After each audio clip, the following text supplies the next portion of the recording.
हम लोग अंग्रेजों के गुलाम थे। जब 1600 ईस्वी में इस देश में अंग्रेज आए व्यापार करने के लिए, मसाले का व्यापार करने के लिए, तो उन्होंने इस देश के लोगों को एक सपना दिखाया, लालच दिखाया कि हमें व्यापार करने दीजिए, हम यहाँ के लोगों को यानी भारतीयों को सभ्य और आधुनिक बनाने का काम करेंगे। इसके आड़ में उन्होंने अपने व्यापार को बढ़ाया, ईस्ट इंडिया कंपनी की स्थापना की और इस देश को गुलाम बना लिया। यहाँ पर शासन और सत्ता चलाने लगे और इस देश पर अन्याय और अत्याचार करने लगे। तब इस देश के लोगों ने अंग्रेजों को भगाने के लिए आंदोलन करने का काम किया। धीरे धीरे पूरे देश में के कोने कोने में आंदोलन अंग्रेजों को भगाने के लिए चलने लगा।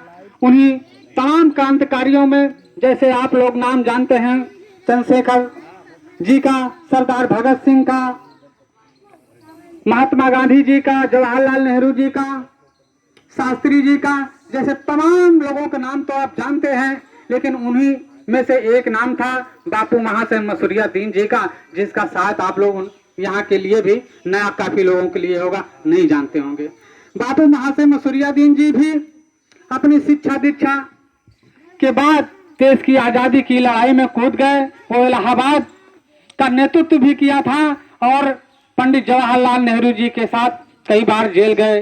कुल मिलाकर देश की आजादी की लड़ाई में बापू महाशय मसूरिया दीन जी लगभग 9 वर्षों तक देश की आजादी के लिए जेल में रहे। देश आजाद हुआ। देश के आजादी के बाद जब संविधान सभा का गठन हुआ तो बापू महाशय मसूरिया दीन जी उस संविधान सभा के सदस्य बनाए गए और नेहरू जी के साथ फूलपुर से पहला लोकसभा का चुनाव लड़े और नेहरू जी से ज्यादा वोटों से जीतने का काम किया। लेकिन जब कभी अखबारों में फूलपुर सांसदों का नाम निकलता था तो बापू महाशय मसूरिया दीन जी का नाम नहीं निकलता था। लेकिन हम लोगों ने पिछली बार इतना मेहनत किया, इनके पूरे जीवनी को खोजा, जब सब लोगों के सामने लाया, तब जाके अखबारों में बापू महाशय मसूरिया दीन का भी पंडित जवाहर नेहरू के साथ निकलने लगा कि फूलपुर लोकसभा में जब नेहरू जीतते थे तो बगल की सीट से जो है कि पंडित बापू महाशय मसूरिया दीन जी भी जीतते थे। बापू महाशय मसूरिया दीन देश प्रेमी तो थे ही, साथ ये समाज सेवी भी थे। आपको मालूम होना चाहिए कि उस दौर में हमारे समाज में बहुत सारी कुरीतियां थी। उन कुरीतियों को दूर कराने के लिए बापू महाशय मसूरिया दीन जी ने एक लंबा संघर्ष करने का काम किया था। कहा जाता है कि बापू महाशय मसूरिया दीन जी एक टोली बना रखी थी। वो टोली के माध्यम से पासी समाज के गांव में जाते थे और खड़ी बजाकर लोगों को एकत्रित करते थे। एकत्रित करने के बाद वो कहते थे पासी समाज के लोगों को अगर समाज की मुख्य धारा में आना है तो उन्हें शराब और मांस को छोड़ना होगा। इन सब चीजों से दूरी जब तक नहीं बना पाएंगे तब तक समाज की मुख्य धारा में नहीं आएंगे। उनके आंदोलन का प्रभाव रहा, उनके उपदेश का प्रभाव रहा कि उस दौर में बहुत सारे लोगों ने उनकी बात मानी और संपन्नता के और समाज की मुख्य धारा में जोड़ने का काम किया। बापू महाशय मसूरिया दीन जी उस दौर में गांव में 13 विद्यालय खुलवाने का काम किया था पासी समाज के बच्चों को शिक्षा से जोड़ने के लिए। और कहा जाता है कि जो अध्यापक रखे गए थे, अध्यापक की फीस के लिए, उनके वेतन के लिए जो बच्चों के माँ बाप गेहूं चावल देते थे उसी को बेचकर जो है कि अध्यापकों की फीस अदा की जाती थी। इस तरीके से पासी समाज में शिक्षा की अलग जगाने का काम बापू महाशय मसूरिया दीन जी ने किया। आपको मालूम होना चाहिए इलाहाबाद में इस समय 10-12 दलित हॉस्टल हैं, हरिजन आश्रम हॉस्टल भी है। जितने भी हॉस्टल हैं बापू महाशय मसूरिया दीन जी ने लोगों से जमीनें दान लेकर हॉस्टल खुलवाने का काम किया। आज पूरे प्रदेश के बच्चे इलाहाबाद में पढ़ते हैं, तैयारी करते हैं, IAS और PCS बनते हैं। लेकिन दुख इस बात का है कि जिनके सहयोग से वो इतने बड़ी पोस्टों पर जाते हैं उनको ये नहीं मालूम कि जिसकी बदौलत हम पढ़ लिख कर आज इस मुकाम पर पहुंचे हैं वो किसी और की नहीं, बापू महाशय मसूरिया दीन की देन है साथियों। तो ऐसे लोगों को हम लोगों को जो है कि याद करना होगा, अपने महापुरुषों को पहचानना होगा, उनके अपने समाज के महापुरुषों के विचारों पर चलना होगा।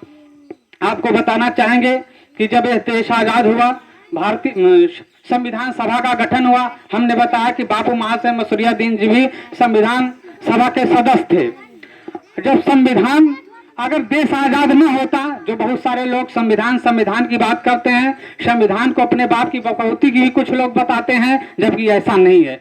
अगर इस देश में संविधान आया तो देश के आजादी के बाद आया। अगर देश आजाद ना हुआ होता तो शायद इस देश में संविधान ना होता। अगर इस देश में संविधान है तो बापू महाशय मसूरिया दीन जैसे महान क्रांतिकारियों की कुर्बानी के बदौलत इस देश में संविधान जीता है। तो हम कहना चाहते हैं कि पासी समाज पे जराइम एक्ट लगा हुआ था। जराइम एक्ट कैसे लगा कि जराइम एक्ट उन जातियों पर लगा, पासी समाज समेत लगभग 200 जातियों पर लगाया गया था। उन्हीं जातियों पर लगाया गया था जो अंग्रेजी हुकूमत का विरोध कर रहे थे, जो अंग्रेजों को भगाने का काम इस देश से कर रहे थे। ऐसी जातियों पर अंग्रेजों ने जराइम एक्ट लगाने का काम किया। पूरे देश में अंग्रेजों का शासन था। जब अवध के क्षेत्र में आए तो अवध के क्षेत्र में यहाँ से पासियों से टकराना अंग्रेजों को पड़ा। पासी समाज के अंतिम शासक गंगा बख्श रावत जी 1850 में जब यहाँ उनके राज्य पे अंग्रेजों ने चढ़ाई किया तो उनके बाप और बेटे गंगा बख्श रावत और उनके बेटे रणजीत सिंह ने जमकर अंग्रेजों का मुकाबला किया। वहां बहुत सारी मार काटे हुए, अंग्रेजों को मार भगाने का काम किया। लेकिन ये ज्यादा दिन तक नहीं चला, क्योंकि अंग्रेजों के पास एक विशाल फौज थी, उनके पास अत्याधुनिक असलहे थे। और फिर बाद में जब सेनाएं आई, चढ़ाई की गई, फिर पासी साम्राज्य बाराबंकी का छिन्न भिन्न हो गया। लेकिन उसके बावजूद भी पासी समाज के लड़ाके हिम्मत नहीं हारे, गोरिल्ला युद्ध चालू रखा। जहां भी अंग्रेजों को पाते थे वहां पर उनको मारते थे। पासियों से त्रस्त होकर अंग्रेजों ने 1871 में जराइम पेशा एक्ट कानून लाने का काम किया। और यह एक्ट इतना खतरनाक था कि पासी समाज के लोगों को संपत्ति रखने का अधिकार नहीं था। पासी समाज का व्यक्ति अगर भूखा है तो उसे कोई भोजन नहीं दे सकता था, प्यासा है तो उसे कोई पानी नहीं दे सकता था। अगर पासी समाज के घर में कोई गर्भ आता, कोई बच्चा पैदा होता था तो सबसे पहले थाने में सूचना देनी पड़ती थी। इस तरीके से जो है कि पासी समाज को प्रताड़ित करने का काम किया। और सारी जातियां जो इनकी मदद करती थी उनके ऊपर भी ये एक्ट लग जाता था, इसलिए सारी जातियां इनसे दूरियां बना ली। पासी समाज अपनी पहचान छुपा छुपा के गांव से दूर रहने लगा, समाज से कट गया। यही मुख्य कारण है पासी समाज की गरीबी का। लोग बताते हैं कि दलित पासी समाज के गले में हड़िया और कमर में झाड़ू बांधी जाती थी। ऐसा कभी नहीं रहा है। हम अवध के शासक रहे हैं, हम लड़ते लड़ते गरीब हुए हैं। हमारे गले और कमर में झाड़ू कभी नहीं बांधी जाती थी। हाँ, ये महाराष्ट्र में था, पेशवा शासन काल में महारों के साथ हुआ करता था। और जिस समय में उनके गले में हाड़ी और कमर में झाड़ू बांधी जाती थी, उस दौर में उत्तर प्रदेश में पासियों के सर पे मुकुट बांधा जाता था और कमर में तलवार बांधी जाती थी। इस तरीके से लोग हमारे समाज को गुमराह करते हैं और बहुजन एकता की बात करते हैं। बहुजन एकता के नाम पे हमारे समाज के लोगों को ठगने का काम करते हैं। अभी कुछ दिन पहले हमने एक वीडियो देखा सोशल मीडिया पे। कोई बाम शेखवी का बावन में शाम है, वो पासी समाज के संगठनों को गाली दे रहा था और बापू महाशय मसूरिया दीन जी के विषय में उल्टा सीधा बक रहा था। इससे पहले एक बार उसका वीडियो आया था, महाराजा सुहेल देव पासी को वो राजभर बता रहा था। तो जितने भी बाम सेफ में पासी समाज के लोगों को लोग जुड़े हुए हैं, किसी में हिम्मत नहीं कि बावन में इस्लाम से सवाल कर लें कि आप पासी समाज को क्यों गाली दे रहे हैं। बापू महाशय मसूरिया दीन जो जराइम पेशा एक्ट के मुक्तिदाता हैं, उनका अपमान क्यों कर रहे हैं। महाराजा सुहेल देव पासी को राजभर क्यों बता रहे हैं। किसी में हिम्मत नहीं है। ये लोग बाहर से आते हैं, उत्तर प्रदेश को हरी खेती समझ लिए हैं। कोई पंजाब से चला आता है तो कोई महाराष्ट्र से चला आता है। यहाँ पर ऐसे पासी समाज के लोगों ऐसे को खोजते हैं जो मिर्जाफर नस्ल के होते हैं, जो जयचंद के नस्ल के होते हैं, जो विभीषण के नस्ल के होते हैं। उनको अपना ये बावन में शाम जैसे लोग अपना मानसिक गुलाम बनाते हैं। मानसिक गुलाम बनाकर अपने समाज के ही साथ अपने समाज के लोगों के खिलाफ ही भड़काने का काम करते हैं। बावन में शाम का एक सूत्री कार्यक्रम है साथियों। वो कहता है कि पासी समाज के लोगों, अगर तुम हमारे साथ जुड़े हो तो अपने समाज से जितने भी कर्मचारी और अधिकारी हैं उनसे जाके चंदा वसूल कर लाओ। और उन्होंने एक नियम बना रखा है, अगर 100 रुपये वसूल कर लाओगे तो 70 रुपया पार्टी फंड में दोगे और 30 रुपया तुम्हारा कमीशन होगा। इस तरीके से ये हमारे समाज के जो वामसेवी गद्दार हैं 30 रुपये के लिए अपने समाज को बरगलाने और बेचने का काम करते हैं। ऐसे लोगों से सावधान रहने की जरूरत है मेरे नौजवान साथियों।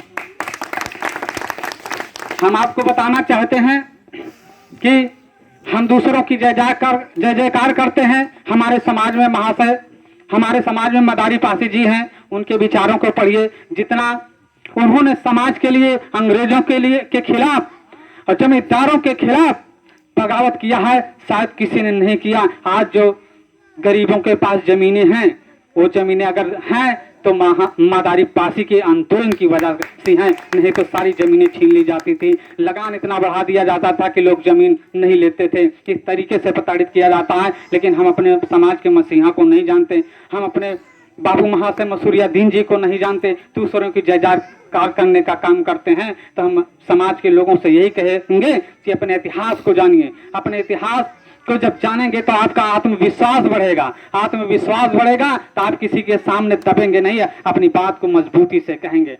और ये फर्ज हम आप जैसे नौजवानों को बनता है। वही कहा गया है कि और इस तरीके से फर्ज बनता है कि आजकल नए घर में पुरानी चीजें कौन रखता है, आजकल नए घर में पुरानी चीजें कौन रखता है, शहरों में परिंदों के लिए पानी कौन रखता है। एक हम आप जैसे नौजवान हैं जो बचाए हुए हैं गिरती हुई इस साख को, और न सलीके से आजकल बुजुर्गों की निशानी कौन रखता है। मेरे नौजवान साथियों, आप लोगों को अपने समाज के महापुरुषों का सम्मान करना होगा, अपने इतिहास को जानना होगा। जब आप अपने समाज के महापुरुषों का सम्मान करेंगे तब दूसरे समाज के लोग भी जो है कि आपके महापुरुषों का सम्मान करेंगे। आपको हम बताना चाहते हैं कि 2 साल पहले जब हमने पहली बार लेख महाशय मसूरिया दीन पर सोशल मीडिया पे डाला तो सबसे पहले विरोध कोई दूसरे समाज के लोगों ने नहीं किया था, बल्कि अपने ही समाज के लोगों ने विरोध किया था। हमारी पोस्ट को वायरल करके जो है कि मुझको खूब गालियां दिलवाई गई थी। कहा कि अरे महाशय मसूरिया दीन नाम का कोई व्यक्ति ही नहीं है, ये फर्जी है जो है कि अपनी राजनीति चमकाने के लिए इस तरीके से फर्जी पोस्ट डाल रहे हैं। लेकिन हम हार नहीं माने, ना झुझलाए, एक एक चीज में खोज कर लाया, लोगों के सामने जो है कि रखा। लेकिन आज वो समय आ गया है कि पूरे देश में बापू महाशय मसूरिया दीन का जन्म दिवस मनाया जा रहा है। कई पार्टियां भी बाबू महाशय मसूरिया दीन का जन्म दिवस मना रहे हैं। तो इसलिए हम लोगों को सोचना चाहिए कि जब हम अपने समाज के महापुरुषों का सम्मान करेंगे, जब हम अपने समाज के लोगों का सम्मान करेंगे, तभी दूसरा भी जो है कि हमारे समाज का सम्मान करेगा। जब हम अपने का सम्मान नहीं करेंगे तो दूसरा कोई भी हमारा सम्मान करने नहीं आएगा। साथियों, इन्हीं सब शब्दों के साथ हम अपनी बात को समाप्त करते हैं। धन्यवाद।